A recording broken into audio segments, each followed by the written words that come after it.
आप यदि साधन भजन करेंगे तो आपने पाणी ग्रहण लिया है, आपकी अर्धांगिनी उसको प्राप्त होगा, लेकिन उसका साधन भजन किया हुआ वो चाहे आप। अमर जी, अगर मेरी पत्नी पूजा पाठ कर रही हो तो क्या उसका फल उसके पति को प्राप्त होता है क्या महाराज जी? नहीं, उसका चिंतन, उसका भजन उसको पूरा का पूरा प्राप्त होगा। आप यदि साधन भजन करेंगे तो आपने पाणी ग्रहण लिया है, आपकी अर्धांगिनी उसको प्राप्त होगा, लेकिन उसका साधन भजन किया हुआ वो चाहे आपको दे तो आपको प्राप्त हो सकता है, नहीं तो नहीं। आपका आप चाहो या ना चाहो वो चाहेगा।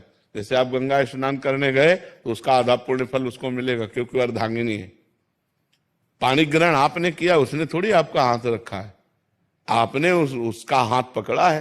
तो पाणी ग्रहण किया है तो पति का किया हुआ धर्म पत्नी को मिलता है, लेकिन पत्नी जो स्वयं धर्म करती है वो चाहे तो पति को दे, नहीं तो स्वयं में वो परमात्मा प्राप्ति के लिए समर्थ हो सकती है।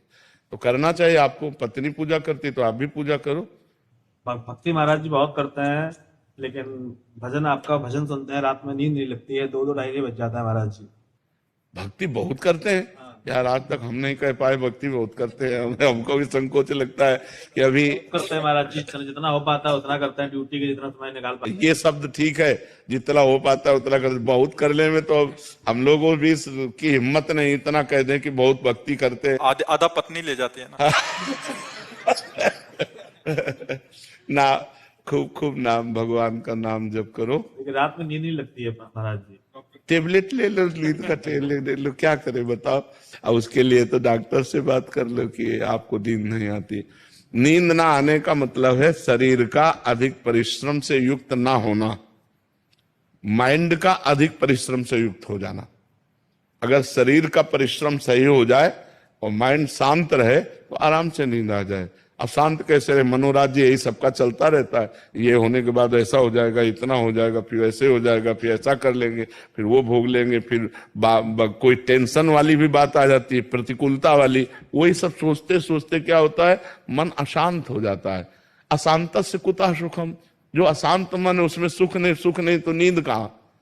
तो शरीर उतना श्रमित नहीं होता जितना माइंड श्रमित हो जाता है। और माइंड को विश्राम दो और शरीर को श्रम से युक्त करो, तभी बात। और विश्राम भगवान के नाम रूप लीला धाम में मिलेगा। तब लग कुशल न जीव को, सपने हो मन विश्राम, जब लग भजत न राम को, शोक धाम तज काम। तो इसलिए भाई नाम जप करो, भगवान के सत्संग सुनो, भगवान की लीला कथा सुनो, तो उससे आनंद की प्राप्ति हो।